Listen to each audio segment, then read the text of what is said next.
ನಮಸ್ಕಾರ ವೀಕ್ಷಕರೇ. ವಯಸ್ಸಾದ ಹಿರಿಯರಿಗೆ ರಾತ್ರಿ ಪದೇ ಪದೇ ಎಚ್ಚರವಾಗುತ್ತಿದ್ದರೆ ಹಾಗೂ ಪದೇ ಪದೇ ಮೂತ್ರ ವಿಸರ್ಜನೆಗೆ ಹೋಗಬೇಕು ಎನಿಸುತ್ತಿದ್ದರೆ ನೀವು ಈ 5 ಅಭ್ಯಾಸಗಳನ್ನು ಮಾಡಿಕೊಳ್ಳಿ. ಇದರಿಂದ ನಿಮ್ಮ ಪದೇ ಪದೇ ಎಚ್ಚರವಾಗುವುದು ಹಾಗೂ ಮೂತ್ರ ವಿಸರ್ಜನೆಗೆ ಹೋಗಬೇಕು ಎನ್ನುವ ಸಮಸ್ಯೆ ಪರಿಹಾರವಾಗುತ್ತದೆ.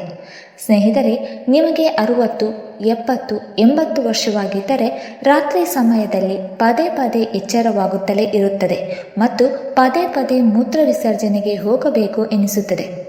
ನಿಮಗೂ ಹೀಗೆಯಾಗುತ್ತಿದ್ದರೆ ಈ ವಿಡಿಯೋ ನಿಮಗಾಗಿ.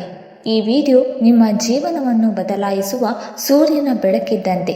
ನಿಮಗೆ ಪದೇ ಪದೇ ಎಚ್ಚರವಾಗುವುದು, ಪದೇ ಪದೇ ಮೂತ್ರ ವಿಸರ್ಜನೆಗೆ ಹೋಗಬೇಕಾಗಿರುವುದು ಕೇವಲ ವಯಸ್ಸಾಗಿರುವುದರ ಸಂಕೇತವಲ್ಲ, ಅದು ಒಂದು ಗಂಭೀರವಾದ ಕಾರಣವೂ ಆಗಿರಬಹುದು. ಇದು ನಿಮ್ಮ ದೇಹವನ್ನು ಒಳಗಿನಿಂದಲೇ ದುರ್ಬಲಗೊಳಿಸುತ್ತಾ ಬರುತ್ತದೆ.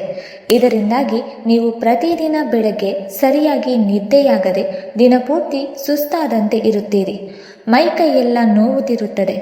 ನೀವು ತಿಂದ ಆಹಾರ ಕೂಡ ಜೀರ್ಣವಾಗುವುದಿಲ್ಲ. ಇದರಿಂದ ಗ್ಯಾಸ್ ಉತ್ಪತ್ತಿಯಾಗಿ ಗ್ಯಾಸ್ಟ್ರಿಕ್ನ ಸಮಸ್ಯೆ ಕೂಡ ನೀವು ಅನುಭವಿಸಬೇಕಾಗುತ್ತದೆ.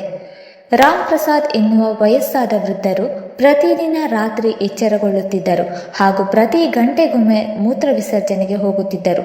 ಇದರಿಂದಾಗಿ ಅವರು ಪ್ರತಿದಿನವೂ ಸುಸ್ತಾಗುತ್ತಿದ್ದರು ಹಾಗೂ ಅವರಿಗೆ ಕಾಯಿಲೆಗಳು ಕೂಡ ಸುತ್ತುವರೆದಿದ್ದವು. ಇದರಿಂದಾಗಿ ಅವರು ವೈದ್ಯರ ಬಳಿ ಅಳುತ್ತಾ ಹೋದರು.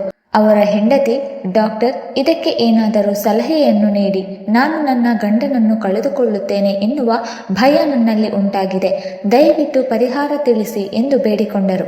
2025ರ ಒಂದು ಸಂಶೋಧನೆಯ ಪ್ರಕಾರ ಪ್ರತಿದಿನ ರಾತ್ರಿ ಪದೇ ಪದೇ ಎಚ್ಚರಗೊಳ್ಳುವುದು ಹಾಗೂ ಮೂತ್ರ ವಿಸರ್ಜನೆಗೆ ಹೋಗುವ ವೃದ್ಧರಲ್ಲಿ ಬಿಪಿ, ಶುಗರ್ ಹಾಗೂ ಹೃದಯದ ಕಾಯಿಲೆಗಳು 50% ಹೆಚ್ಚಾಗುತ್ತದೆ ಎಂದು ತಿಳಿದು ಬಂದಿದೆ.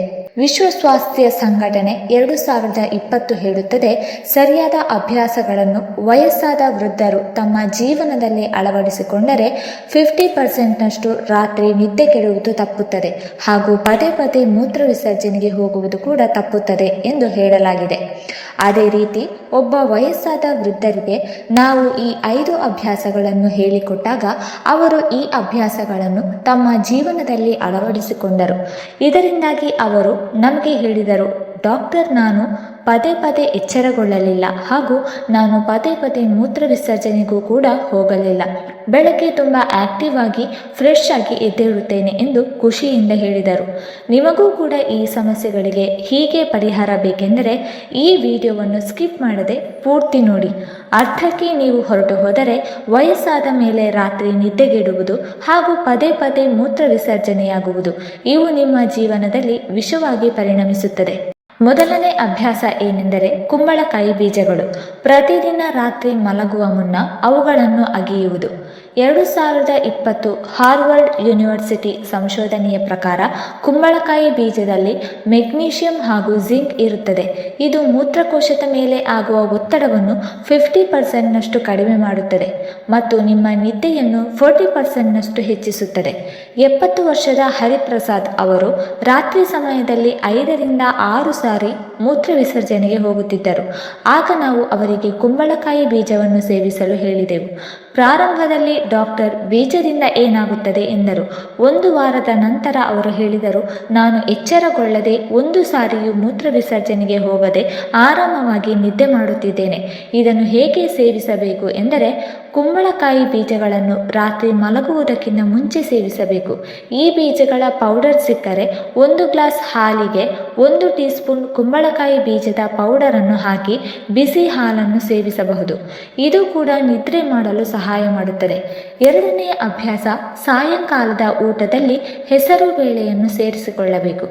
ದೆಹಲಿ ಹೆಲ್ತ್ ಪೋಸ್ಟ್ 2025ರ ವರದಿಯ ಪ್ರಕಾರ ಹೆಸರು ಬೇಳೆ ಹಗುರವಾಗಿರುತ್ತದೆ ಮತ್ತು ತುಂಬ ಸುಲಭವಾಗಿ ಜೀರ್ಣವಾಗುತ್ತದೆ.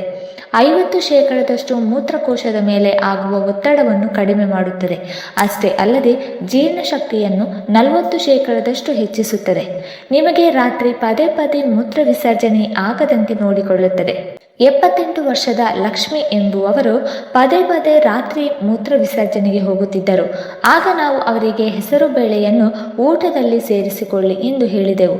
ಮೊದಲು ನನ್ನ ಮಾತಿನ ಬಗ್ಗೆ ಯಾವುದೇ ಬೆಲೆ ಕೊಡಲಿಲ್ಲ. 7 ದಿನಗಳ ನಂತರ ಅವರಿಗೆ ಆಗುತ್ತಿದ್ದ ಮೂತ್ರ ವಿಸರ್ಜನೆ ಕಡಿಮೆಯಾದಾಗ ನನಗೆ ಬಂದು ಧನ್ಯವಾದಗಳನ್ನು ತಿಳಿಸಿದರು. ಪ್ರತಿದಿನ ಸಾಯಂಕಾಲ 1 ಕಪ್ನಷ್ಟು ಬೇಳೆಯನ್ನು ಕಿಚಡಿ ಅಥವಾ ಪಲ್ಯ ಮಾಡಿಕೊಂಡು ಅದರಲ್ಲಿ ಜೀರಿಗೆ ಹಾಗೂ ಇಂಗನ್ನು ಹಾಕಬೇಕು. ಇದರಿಂದ ನಿಮ್ಮ ಜೀರ್ಣಶಕ್ತಿ ಹೆಚ್ಚುತ್ತದೆ. ಇಲ್ಲದಿದ್ದರೆ ಹೆಸರು ಬೇಳೆ ಸೂಪ್ ಮಾಡಿಕೊಂಡು ಸೇವಿಸಬಹುದು. 3ನೇ ಅಭ್ಯಾಸ, ನೀರನ್ನು ಸೇವಿಸುವುದನ್ನು ನಿಯಮಿತಗೊಳಿಸಿ. AIMS ವರದಿಯ ಪ್ರಕಾರ ತಪ್ಪಾದ ಸಮಯದಲ್ಲಿ ನೀರನ್ನು ಸೇವಿಸುವುದು ನಿಮ್ಮ ಮೂತ್ರಕೋಶದ ಮೇಲೆ ಒತ್ತಡವನ್ನು ಹೇರುತ್ತದೆ ಎಂದು ತಿಳಿದು ಬಂದಿದೆ. 60% ವಯಸ್ಸಾದ ವೃದ್ಧರಲ್ಲಿ ಇದು ಅತಿಯಾದ ಮೂತ್ರ ವಿಸರ್ಜನೆಗೆ ಹೋಗಲು ಕಾರಣವಾಗುತ್ತದೆ. 68 ವರ್ಷದ ಪ್ರಕಾಶ್ ಅವರು ರಾತ್ರಿ ಮೂತ್ರ ವಿಸರ್ಜನೆಗಾಗಿ 4 ರಿಂದ 5 ಸಾರಿ ಎಚ್ಚರಗೊಳ್ಳುತ್ತಿದ್ದರು. ಆಗ ಅವರಿಗೆ ನಾವು ನೀರು ಕುಡಿಯುವ ಸಮಯವನ್ನು ಬದಲಾಯಿಸಿಕೊಳ್ಳಿ ಎಂದು ಹೇಳಿದೆವು. ಪ್ರಾರಂಭದಲ್ಲಿ ಅವರು ಹೇಳಿದರು, ನೀರು ಕುಡಿಯುವುದು ದೇಹಕ್ಕೆ ತುಂಬಾ ಮುಖ್ಯವಾಗಿದೆ ಅಲ್ಲವೇ ಎಂದು. ಹೌದು, ನೀವು ಹೇಳುವುದು ಕರೆಕ್ಟ್ ಆಗಿದೆ. ಆದರೆ 7 ದಿನಗಳ ನಂತರ ನೀವು ಹೇಳಿದ್ದು ಕರೆಕ್ಟ್ ಆಗಿದೆ. ನಾನು 7 ದಿನಗಳಿಂದ ಮೂತ್ರ ವಿಸರ್ಜನೆಗೆ ರಾತ್ರಿಯಲ್ಲಿ ಪದೇ ಪದೇ ಎದ್ದೇಳಲೇ ಇಲ್ಲ. ನಾನು ರಾತ್ರಿಯಲ್ಲಿ ತುಂಬಾ ಚೆನ್ನಾಗಿ ನಿದ್ದೆ ಮಾಡಿದೆ. ನನ್ನ ಆರೋಗ್ಯವೂ ಕೂಡ ತುಂಬಾ ಸುಧಾರಿಸಿದೆ ಎಂದು ಹೇಳಿದರು. ಹಗಲಿನಲ್ಲಿ 5 ರಿಂದ 6 ಗ್ಲಾಸ್ನಷ್ಟು ನೀರು ಕುಡಿಯಿರಿ. ಆದರೆ ಸಾಯಂಕಾಲದಲ್ಲಿ 6 ಗಂಟೆಯ ನಂತರ ನೀರು ಕುಡಿಯುವುದನ್ನು ಕಡಿಮೆ ಮಾಡಿ. ರಾತ್ರಿ ಸಮಯದಲ್ಲಿ 2 ರಿಂದ 3 ಗ್ಲಾಸ್ ನೀರನ್ನು ಕುಡಿದರೆ ಸಾಕು. ನಂತರ ಬೆಳಗ್ಗೆ ಎದ್ದಾಗ ಮತ್ತೆ ನೀರನ್ನು ಜಾಸ್ತಿ ಕುಡಿಯಿರಿ. ಆಗ ದೇಹದಲ್ಲಿನ ನೀರಿನ ಅಂಶ ಬ್ಯಾಲೆನ್ಸ್ ಆಗುತ್ತದೆ. 6 ಗಂಟೆಯ ನಂತರ ಚಹಾ ಹಾಗೂ ಕಾಫಿಯನ್ನು ಕಡಿಮೆ ಮಾಡಿ. ಹಗಲಿನಲ್ಲಿ ನಿಂಬೆ ಹಣ್ಣಿನ ಜ್ಯೂಸ್ ಮಾಡಿಕೊಂಡು ಕುಡಿಯಿರಿ. 4ನೇ ಅಭ್ಯಾಸ ಬಂದು ರಾತ್ರಿಯಲ್ಲಿ ಒತ್ತಡ ಕಡಿಮೆ ಮಾಡುವ ದಿನಚರಿಯನ್ನು ಅಳವಡಿಸಿಕೊಳ್ಳಿ. ಲಂಡನ್ ಯೂನಿವರ್ಸಿಟಿ 2025ರ ಒಂದು ರಿಸರ್ಚ್ನ ಪ್ರಕಾರ ಒತ್ತಡ ಹಾಗೂ ಚಿಂತೆ ನಿದ್ದೆಯನ್ನು 40% ಕಡಿಮೆ ಮಾಡುತ್ತದೆ ಮತ್ತು ಮೂತ್ರಕೋಶವನ್ನು 50% ಉತ್ತೇಜಕ ಆಗುವಂತೆ ಮಾಡುತ್ತದೆ. 88 ವರ್ಷದ ಗೋವಿಂದರವರು ಪ್ರತಿದಿನ ರಾತ್ರಿ ಪದೇ ಪದೇ ಮೂತ್ರ ವಿಸರ್ಜನೆಗಾಗಿ ಎದ್ದೇಳುತ್ತಿದ್ದರು. ಇದರಿಂದಾಗಿ ಅವರಿಗೆ ನಿದ್ದೆ ಕೂಡ ಚೆನ್ನಾಗಿ ಆಗುತ್ತಿರಲಿಲ್ಲ. ಅವರು ಶುಗರ್ ಲೆವೆಲ್ ಜಾಸ್ತಿಯಾಗಿತ್ತು, BP ಕಂಟ್ರೋಲ್ ತಪ್ಪಿತ್ತು. ಒತ್ತಡ ಹಾಗೂ ಚಿಂತೆಯನ್ನು ಕಡಿಮೆ ಮಾಡಿಕೊಳ್ಳಲು ಕೆಲವೊಂದಿಷ್ಟು ಧ್ಯಾನ ಹಾಗೂ ವ್ಯಾಯಾಮ ಮಾಡುವಂತೆ ನಾವು ಹೇಳಿದೆವು.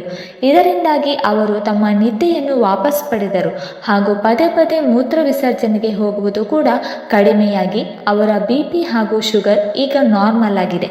ಪ್ರತಿದಿನ ಸಾಯಂಕಾಲ ಕೆಲವೊಂದಿಷ್ಟು ತುಳಸಿ ಎಲೆಗಳನ್ನು ಸ್ವಚ್ಛವಾಗಿ ತೊಳೆದು ಸೇವಿಸಿ. ನಂತರ ಧ್ಯಾನ ಮಾಡುತ್ತಾ ಕುಳಿತುಕೊಳ್ಳಿ.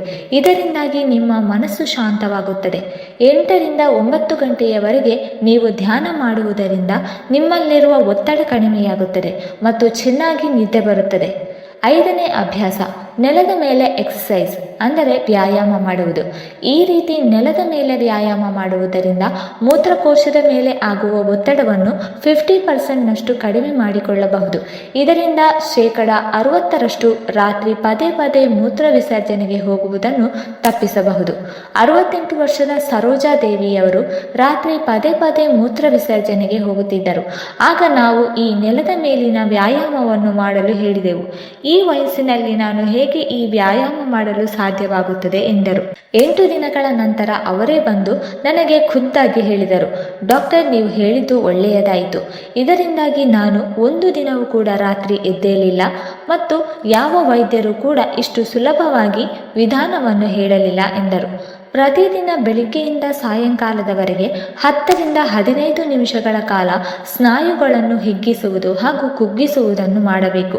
ಮೂತ್ರವನ್ನು ತಡೆಯಲು ಬೆಳಗ್ಗೆ 10 ರಿಂದ 15 ನಿಮಿಷಗಳ ಕಾಲ ಹಾಗೂ ಸಾಯಂಕಾಲ 10 ರಿಂದ 15 ನಿಮಿಷಗಳ ಕಾಲ ನೆಲದ ಮೇಲೆ ಸುಲಭವಾಗಿ ವ್ಯಾಯಾಮವನ್ನು ಮಾಡಬೇಕು.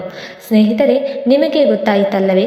ಸುಲಭವಾದ ಈ 5 ಅಭ್ಯಾಸಗಳನ್ನು ನೀವು ಪ್ರತಿದಿನ ನಿಮ್ಮ ಜೀವನದಲ್ಲಿ ಅಳವಡಿಸಿಕೊಂಡರೆ ನಿಮಗೆ ಆಗುತ್ತಿರುವ ರಾತ್ರಿ ಸಮಯದಲ್ಲಿ ಪದೇ ಪದೇ ಎಚ್ಚರಗೊಳ್ಳುವುದು ಹಾಗೂ ಪದೇ ಪದೇ ಮೂತ್ರ ವಿಸರ್ಜನೆಗೆ ಸಮಸ್ಯೆ ಕಡಿಮೆಯಾಗುತ್ತಾ ಹೋಗುತ್ತದೆ ಹಾಗೂ ನಿಮ್ಮ ಕುಟುಂಬದೊಂದಿಗೆ ನೆಮ್ಮದಿಯಾಗಿ ಜೀವನವನ್ನು ನಡೆಸಬಹುದು. 3 ಆಯುರ್ವೇದಿಕ್ ಅಭ್ಯಾಸಗಳು ಪ್ರತಿದಿನ ಬೆಳಗ್ಗೆ 30 ನಿಮಿಷಗಳ ಕಾಲ ಸೂರ್ಯ ಸ್ನಾನ ಅಂದರೆ ಸೂರ್ಯನ ಎಳೆ ಬಿಸಿಲಿನಲ್ಲಿ ನಿಮ್ಮ ಮೈಯನ್ನು ಒಡ್ಡಬೇಕು. ಇದರಿಂದ ನಿಮ್ಮ ದೇಹದಲ್ಲಿ ವಿಟಮಿನ್ ಡಿ ಹೆಚ್ಚಳವಾಗುತ್ತದೆ ಮತ್ತು ಚೆನ್ನಾಗಿ ನಿದ್ರೆ ಬರುವಂತೆ ಮಾಡುತ್ತದೆ ಹಾಗೂ ಮೂತ್ರಕೋಶದ ಮೇಲೆ ಆಗುವ ಒತ್ತಡವನ್ನು ಕಡಿಮೆ ಮಾಡುತ್ತದೆ. ಅಷ್ಟೇ ಅಲ್ಲದೆ ಪ್ರತಿದಿನ ಲಘುವಾಗಿ ನಡೆಯಬೇಕು. ಇದು ರಕ್ತ ಸಂಚಾರ ಹಾಗೂ ಜೀರ್ಣಶಕ್ತಿಯನ್ನು ಹೆಚ್ಚಿಸುತ್ತದೆ. ಪ್ರತಿದಿನ ಬೆಳಗ್ಗೆ ಪ್ರಾಣಾಯಾಮ ಮಾಡಿ, ಅನುಲೋಮ ವಿಲೋಮ ಮಾಡಿ. ಇದು ನಿಮ್ಮ ಒತ್ತಡವನ್ನು ಕಡಿಮೆ ಮಾಡುತ್ತದೆ ಮತ್ತು ನಿಮಗೆ ಚೆನ್ನಾಗಿ ನಿದ್ದೆ ಬರುವಂತೆ ಮಾಡುತ್ತದೆ. ಹಾಗಾದರೆ ಸ್ನೇಹಿತರೆ, ನೀವು ಈ ಅಭ್ಯಾಸಗಳಲ್ಲಿ ಯಾವ ಅಭ್ಯಾಸವನ್ನು ನಿಮ್ಮ ಜೀವನದಲ್ಲಿ ಅಳವಡಿಸಿಕೊಳ್ಳುತ್ತೀರಿ ಎನ್ನುವುದನ್ನು ನಮಗೆ ಕಮೆಂಟ್ನಲ್ಲಿ ತಿಳಿಸಿ. ಈ ವಿಡಿಯೋ ನಿಮಗೆ ಇಷ್ಟವಾಗಿದ್ದರೆ ದಯವಿಟ್ಟು ಲೈಕ್ ಮಾಡಿ, ಶೇರ್ ಮಾಡಿ ಮತ್ತು ಕಮೆಂಟ್ ಮಾಡಿ. ಹಾಗೆ ಮುಂದಿನ ವಿಡಿಯೋಸ್ಗಳಿಗಾಗಿ ನಮ್ಮ ಚಾನಲನ್ನು ಸಬ್ಸ್ಕ್ರೈಬ್ ಮಾಡಿಕೊಳ್ಳಿ. ಧನ್ಯವಾದಗಳು.